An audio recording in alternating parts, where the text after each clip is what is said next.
Ipo-form naman natin yung isa.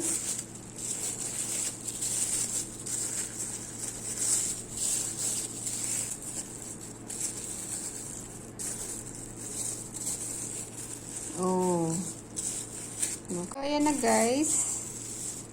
Ayan, naka-anim na ako na patties. Ayan.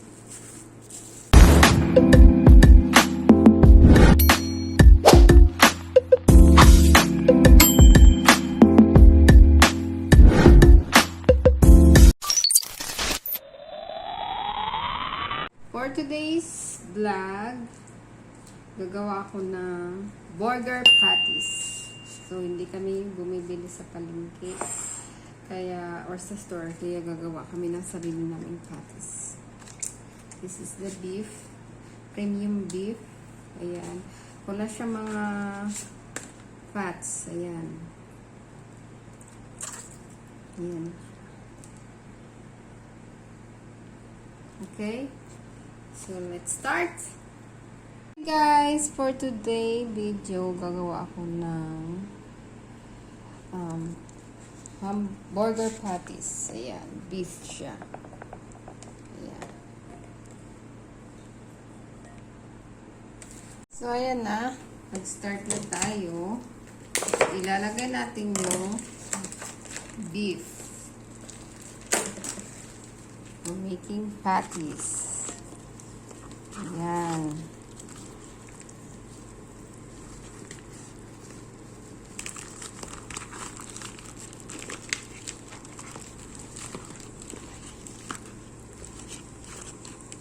So, madami na rin siya, no?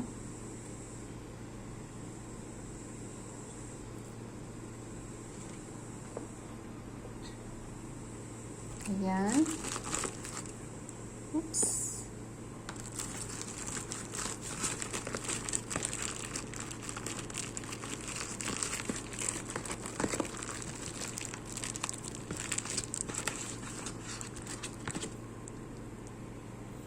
So, ayan na guys, yung ating beef.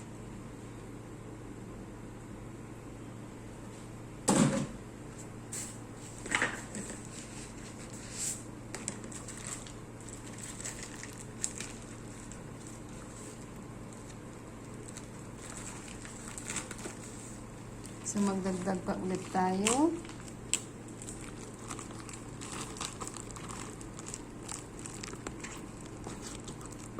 Ayan yung natira kahapon ang pagluto ko ng tacos. Kaya hinati ko lang kasi masyado madami na yung beef.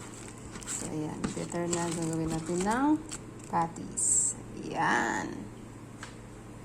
So, guys, yung unahin kong ilalagay ay ang egg. Pero bahala na kayo kung anong gusto nyong iuna na ilagay sa ingredients.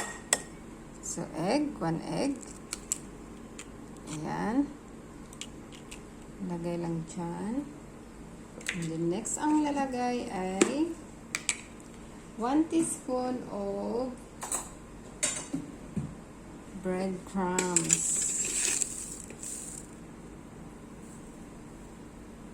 And then next is ilagay naman natin yung 1 tablespoon of all-purpose flour or another kind of flours or cornstarch, pwede din. Depende po sa inyong diskarte kung anong inyong ilalagay. And then, maglagay po tayo ng kunti-kunting salt lang. Siguro mga 1/4 lang. Ayan. And then, next, ilalagay natin ang ating light soy sauce. Ito yung light soy sauce. Ayan. Depende po yun sa inyo kung ilang amount ng light sauce ang inyong ilalagay. And then, yung oyster sauce naman. Ayan. Siguro mga 1½ tablespoon of oyster sauce. Next is hahaluin na natin siya.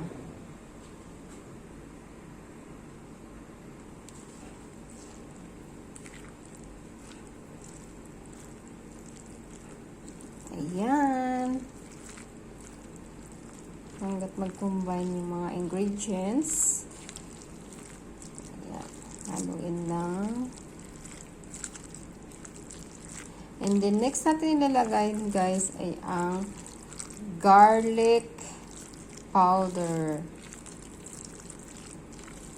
So, wait lang. Maglalagay ako ng garlic powder. Guys, maglalagay po tayo ng garlic powder. Ayan.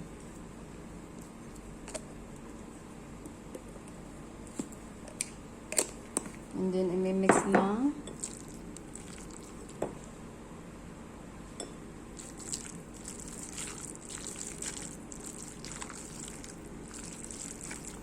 So, maybe magdagdag din tayo ulit ng half tablespoon of flour para hindi siya masyado malapot.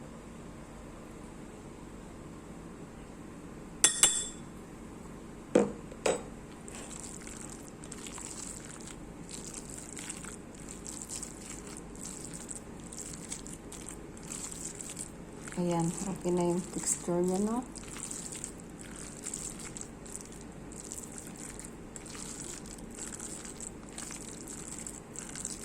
And then, dagdagan natin kunti na oyster sauce.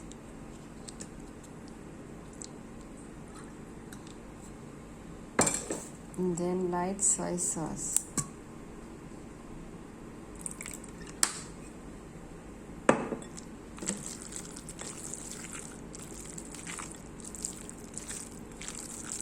Hindi ko siya nilagyan ng black pepper, guys, kasi maanghang konti, malalasahan ng mga kids. So, depende po sa inyo kung lalagyan nyo ng black pepper.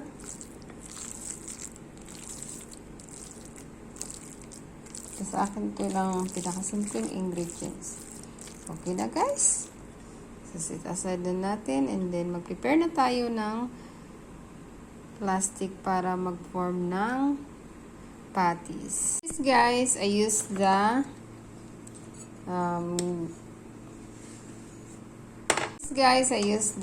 weighing scale. So, how many grams for the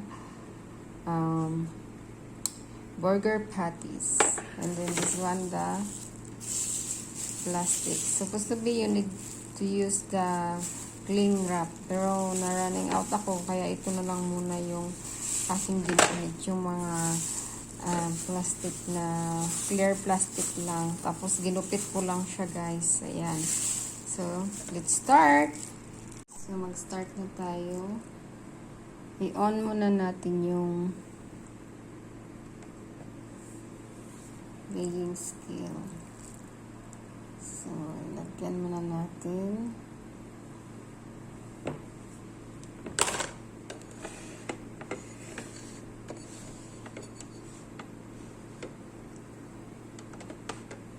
Siguro nasa 85 siguro yung lagi kong ginagawa.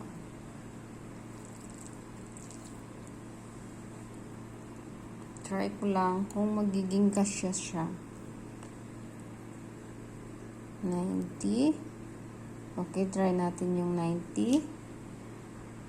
Ayan. And then, ilalagay natin dito sa clear plastic. Ayan. So, set aside muna natin. I-measure ko lang kung ilan ang piraso ang magagawa nito. Okay? So, guys, ito na yung nabuo ko. So, 85 grams lang yung ginawa natin.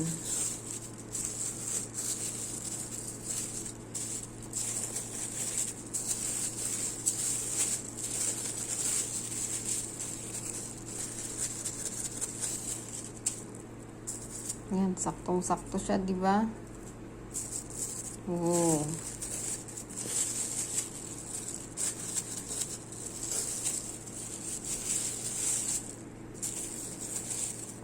Oh, di ba?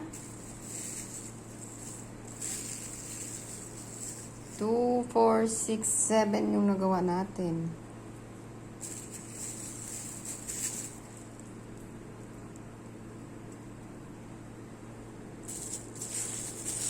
7 patties. Ayan, 7. 7 patties. And then, i-cover up.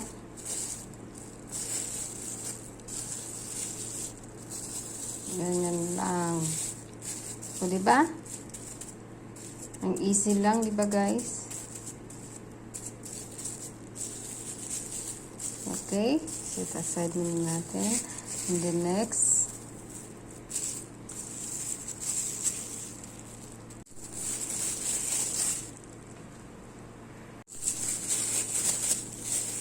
ipo-form naman natin yung isa.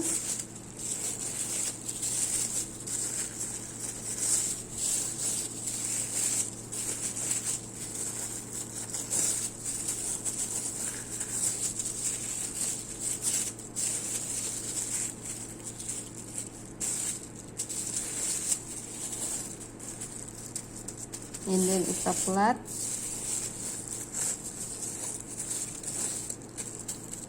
So, pwede din kayong gumawa ng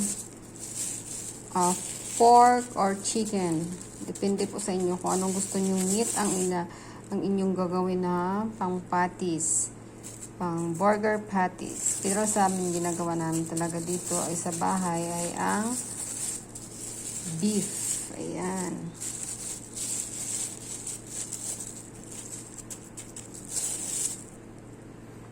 Okay, and then ipo-form ulit natin.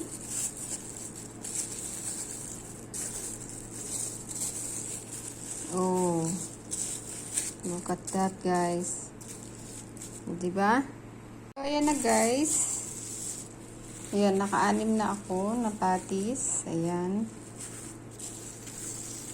Ayan, 6 na patties na yung nagawa ko. Ito yung pinakalas na gagawin ko. Ayan. So, very easy lang siya guys gagawin. O, diba? Very easy lang. Easy lang siya gagawin. So, magkano din ito kung bibilhin sa market o sa mga shopping sa shop o sa store. Yan. See? Very nice and yummy.